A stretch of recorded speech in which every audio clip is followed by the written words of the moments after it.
I am Jack, a 42-year-old unsuccessful comic artist. I have a wife who is 2 years younger than me. Our household runs thanks to my wife earning a steady income. We couldn't make ends meet on my income alone. I feel truly sorry for this. I struggle to get contracts with publishers, and even when I post my comic on social media, my follower count hardly grows. I've thought about starting a part-time job, but who would hire a middle-aged guy like me? Today, while I was pondering this and drawing comics, the intercom rang. I saw a police officer standing there with a man in a suit behind him. Wondering what this serious atmosphere was about, I opened the door. The police officer showed me a document and asked, "Max is your son, right?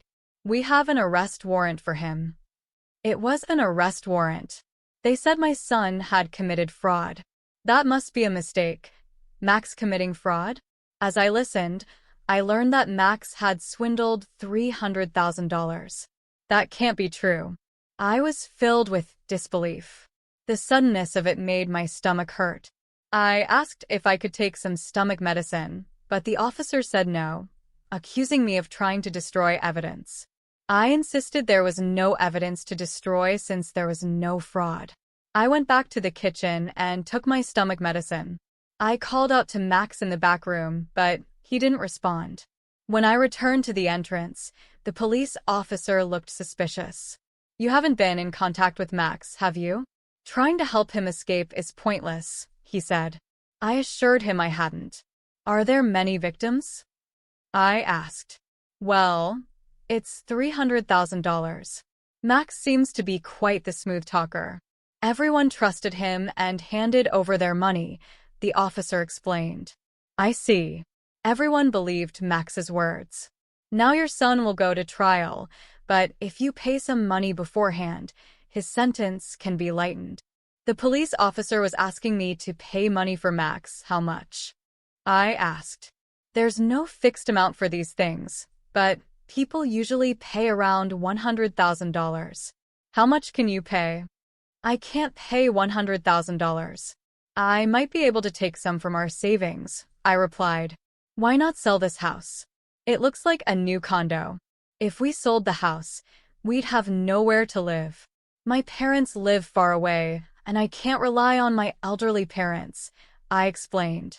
While I remained silent, the police officer grew impatient. "It's for your son. Don't you care about him?" "It's not that," I said. At that moment, a rattling noise came from the back. "What's that noise? Is Max there?" "Yes, he is." "Just a moment, I'll bring him," I said.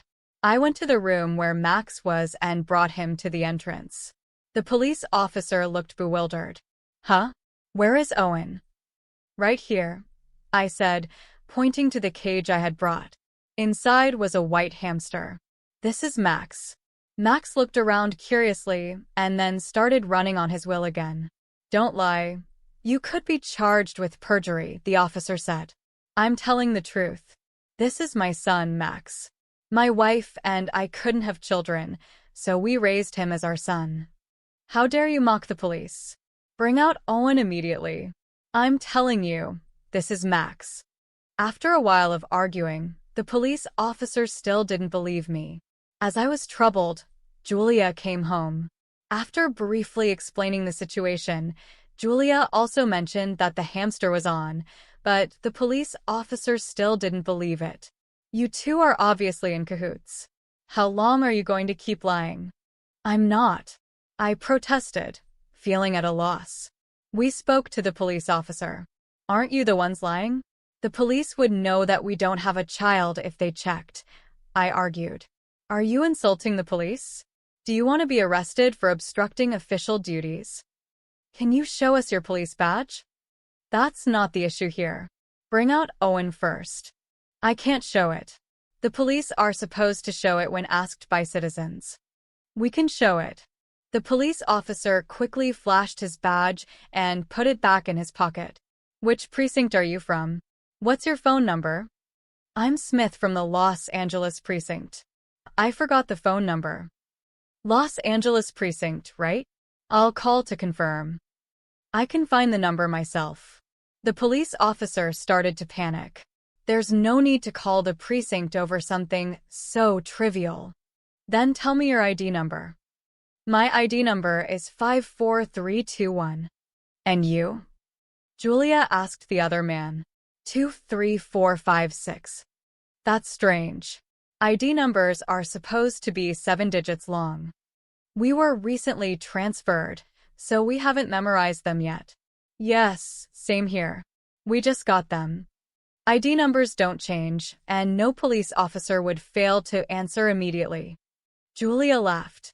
Police officers are supposed to know their ID numbers by heart and can answer immediately when asked. Knowing that people might impersonate police, it's a good idea to ask for ID numbers. That's not true. Police officers are human too, the officer said, making poor excuses. Just then, our elderly neighbor walked by. Bye. Oh, Muksh. Long time no see. When the neighbor called to Max, the hamster, who was well acquainted with her, made a squeaky noise. Seeing this, the police officer asked, "Is this hamster really Max?" "Yes, of course. He's Jack and Julia's beloved son," I explained.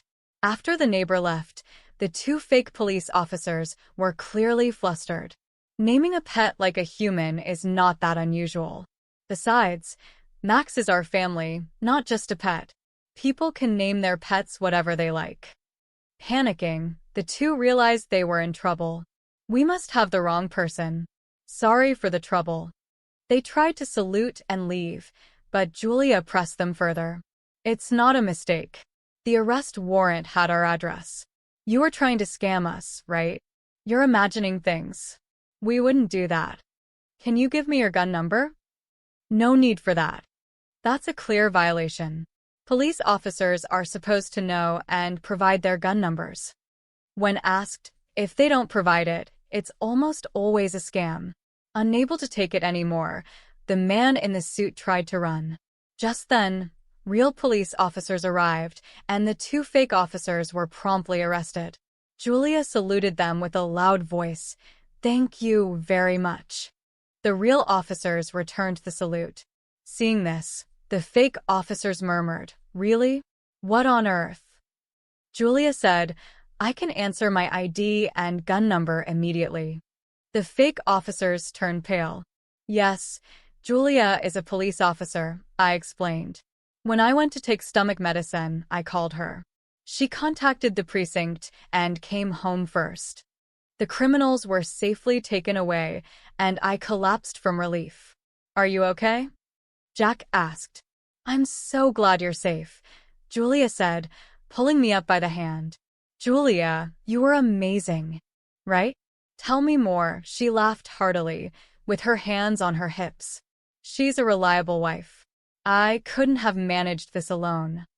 Later, it was revealed that the two perpetrators were part of a large fraud group.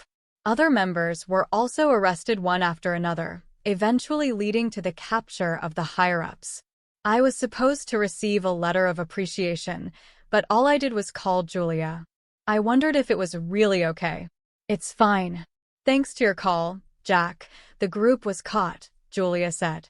I decided to accept the letter of appreciation. The news of an unsuccessful comic artist like me receiving a letter of appreciation made it to online news, and I started getting job offers. When I began writing a comic model, Max, it became a huge hit. It was adapted into an anime and merchandise, becoming increasingly popular, and I quickly became a famous person. However, I haven't forgotten that my current life is thanks to Julia and the police officers who came to help. From now on, I will cherish and enjoy my